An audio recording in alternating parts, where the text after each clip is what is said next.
श्रीनगर की कश्मीर घाटी में पहाड़ों पर बर्फबारी और मैदानी इलाकों में बारिश का दौर शुरू हो सकता है। गुलमर्ग में मौसम की सबसे ठंडी रात दर्ज की गई, जहां तापमान 6.0 दर्ज हुआ। पिछली रात कश्मीर घाटी में न्यूनतम तापमान -2.8 डिग्री सेल्सियस दर्ज किया गया। माउंट आबू में सीजन का सबसे कम तापमान -1 डिग्री सेल्सियस दर्ज हुआ। तापमान माइनस में होने के कारण मटके में रखा पानी भी बर्फ में तब्दील हो गया। जयपुर में दिन का तापमान 25.3 डिग्री सेल्सियस रहा और रात का तापमान 11.6 डिग्री सेल्सियस दर्ज किया गया। 22 दिसंबर से पश्चिमी विक्षोभ से मौसम में बदलाव से सर्दी के तेवर और तीखे होंगे। तो आपको अपडेट दे रहे मौसम से जुड़ा, जहां पर पहाड़ों में बर्फबारी हुई और न्यूनतम तापमान -1 दर्ज किया गया।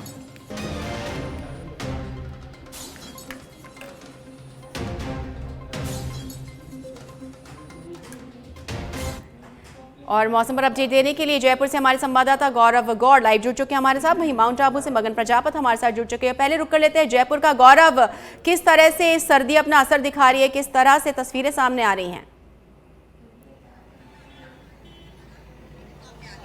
देखिए, सर्दी का सिदम लगातार बढ़ता जा रहा है और इसी बीच जो एक पश्चिमी विक्षोभ है वो भी सक्रिय होता नजर आ रहा है, क्योंकि 23 से और जो 25 दिसंबर है इसके बीच में जो मौसम है वो करवट लेगा। फिलहाल मौसम जो है शुष्क बना हुआ है और उसी के साथ साथ जो मौसम के अंदर पारा है उसका भी उतार चढ़ाव बना हुआ है। लेकिन 23 से 24, 25 और 26 तारीख तक जो मौसम पश्चिमी विक्षोभ के कारण इफेक्ट होगा, उसके कारण बारिश भी हो सकती है और जो सर्दी है वो अपने चरम पर भी देखी जा सकती है। साथ ही जो बारिश का अलर्ट है वो भी दिया जा चुका है। और मैं आपको बता दूं कि दूसरी ओर जो पर्यटकों का सैलाब है वो भी जयपुर, चूंकि ये पिंक सिटी गुलाबी नगर जो है ये पर्यटकों के लिए भी जाना जाता है और इसी बीच जो जयपुर के जितने भी पर्यटक स्थल हैं वहां पर पर्यटकों की जो भीड़ है वो भी बढ़ती हुई नजर आ रही है। शालिनी जी बिल्कुल गौरव, दोबारा लौटते आपके पास। आइए पहले रुक कर लेते हैं माउंट आबू का, जहां से हमारे संवाददाता मगन प्रजापत लाइव जुड़े हुए हैं हमारे साथ में। मगन, माउंट आबू में किस तरह से मौसम अपना सर्दी अपना सितम ढा रही है? क्या है टेम्परेचर, मिनिमम और मैक्सिमम क्या दर्ज हुआ?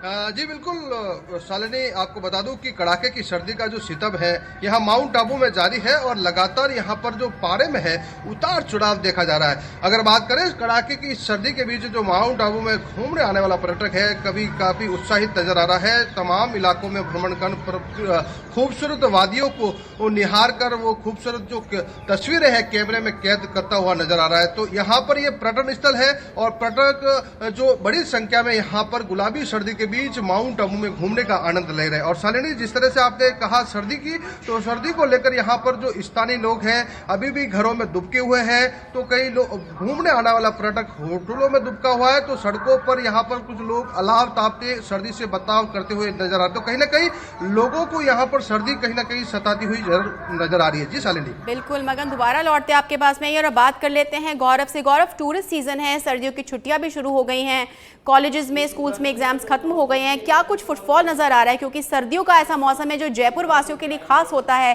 टूरिस्ट के हिसाब से बहुत अच्छा समझा जाता है।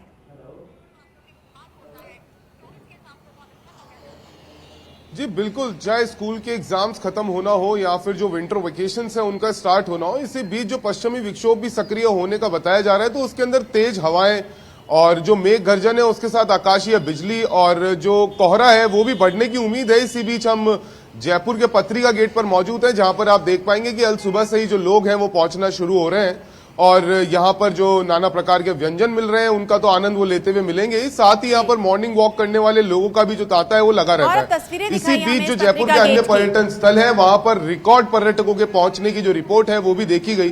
कल चाहे नाहरगढ़ हो, चूंकि कल संडे था, तो संडे के दिन जितने भी पर्यटन स्थल थे, चाहे जलमहल हो, नाहरगढ़ हो, आमेर हो, तो यहाँ पर पर्यटकों का तांता लगा होता है। चाहे वो प्रदेश के हों या बाहर के पर्यटक हों, तो काफी भीड़ जो थी शालिनी वो देखी गई थी। और इसी बीच मौसम से जुड़ी जो बीमारियां हैं उनको लेकर के भी जो स्वास्थ्य विभाग है वो सजग है। शालिनी बिल्कुल गौरव, तस्वीरें दिखाइए हमें, क्योंकि हम देख सकते हैं आप पीछे सुबह से ही पर्यटकों के आने का सिलसिला शुरू हो गया है। आप जहां खड़े हैं तो किस तरह से लोग जो है सर्दी से बचने के उपाय कर रहे हैं। आपने कहा खान पान की जो दुकानें स्टॉल्स है वो भी लग चुकी है, तस्वीरें दिखाइए हमें जरा। जी शालिनी, बिल्कुल यहाँ मौजूद कुछ लोगों की मैं तस्वीरें आपको दिखाना चाहूंगा कि जो गर्म कपड़े हैं वो बाहर निकल चुके हैं और उसके साथ साथ ही जो लोग हैं वो यहाँ पर आपको आनंद लेते पाएंगे। जैसे कि ये जयपुर का जो इलाका है, मैं कैमरामैन से रिक्वेस्ट करूंगा कुछ तस्वीरें वो आपको दिखाएं। जो आप देख पाएंगे शालिनी आपकी टीवी स्क्रीन पर कि जो लोग हैं वो यहाँ पर मौजूद हैं, या कुछ लोगों से हम बातचीत करने की भी कोशिश करते हैं कि वो सर्दी को किस तरीके से हैंडल कर रहे हैं और किस तरीके से वो अपना ध्यान रख रहे हैं। जी, अगर आसपास आपके पर्यटक हो या और लोग हों। जी मैं टोंक जिले से हूँ। टोंक जिले से, तो कि सर्दी को किस तरीके से आप हैंडल कर रहे हैं, कैसे एंजॉय कर रहे हैं सर्दी को? नहीं बढ़िया ही चल रही है सर्दी, उसमें क्या है, बढ़िया है सर्दी। तो अब बारिश का बता रहा है ना मौसम, 3 दिन का बारिश का अलर्ट है, उसको सावधानी रहेंगे, बरतेंगे सावधानी।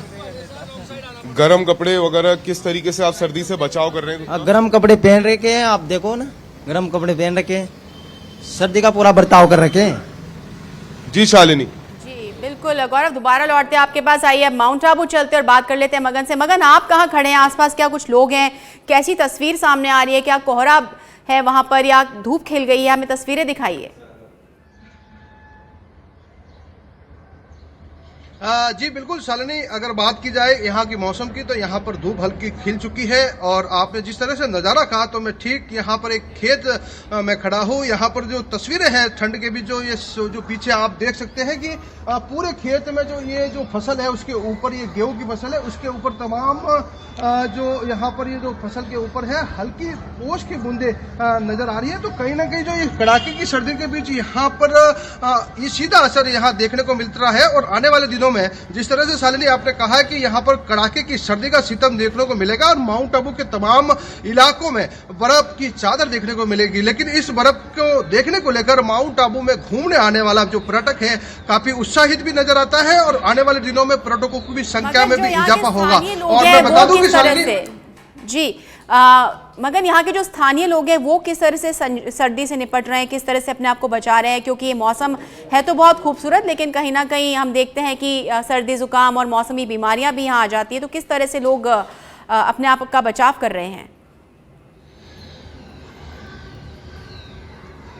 जी शालिनी, बिल्कुल आपने सही कहा कि जिस तरह से जो यहाँ पर जैसे जैसे कड़ाके की सर्दी पड़ रही है तो वहाँ पर लोगों की दिनचर्या में जरूर बदलाव आया, क्योंकि लोग अभी तक घरों से बाहर निकलने को मजबूर नहीं नजर आ रहे हैं और यहाँ पर लोग घरों में दुबके हुए नजर आ रहे हैं। लेकिन अभी 8:07 हो चुके हैं, लेकिन अभी भी लोग यहाँ पर घरों में नजर आ रहे हैं। तो कहीं ना कहीं जो कड़ाके की सर्दी के बीच जो लोगों को है ये सर्दी सताती हुई नजर आ रही है। जिस तरह से आपने कहा कि मौसम में बदलाव के बाद में यहाँ पर जो अस्पताल में है मरीजों की संख्या में जरूर इजाफा हुआ नजर आ रहा है। वहां पर मरीजों को सर्दी जुकाम और अन्य बीमारियों से लेकर यहाँ पर जरूर जो मरीज है परेशान नजर आ रहे हैं और चिकित्सा महकमा इसको लेकर अलर्ट है। और साथ की बात की जाए तो यहाँ पर प्रशासन की, तो प्रशासन भी इस सर्दी को लेकर अलर्ट है। रैन बसेरे की व्यवस्था है, उचित व्यवस्था की गई है और माउंट आबू में घूमने आने वाला पर्यटक भी इस बदले मौसम को लेकर यहाँ पर एंजॉय करता हुआ नजर आ रहा है। शालिनी, मैं बता दूं कि आगामी दिनों में यानी यहाँ 25 दिसंबर के बाद में एक शरद महोत्सव का आयोजन किया जाएगा और ये 5 दिन चलता है। तो यहाँ पर इस शरद महोत्सव को लेकर यहाँ पर विभिन्न पर्यटक माउंट आबू घूमने आने वाले पर्यटकों की ओर से जिला प्रशासन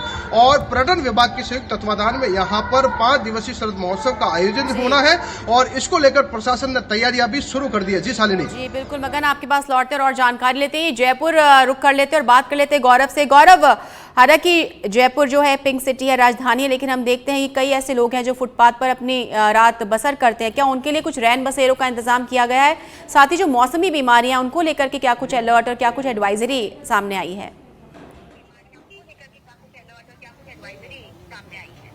जी शालिनी, बिल्कुल सच बेधड़क की टीम ने कुछ दिनों पहले ही इस चीज को उजागर किया था कि जो रैन बसेरे हैं उनका मैनेजमेंट किस तरीके से किया जा रहा है और जो मौसमी बीमारियां हैं उनको लेकर के जो ओपीडी आईपीडी समेत जो सीएचसी पीएचसी है वहां पर क्या गाइडलाइंस जारी की गई हैं।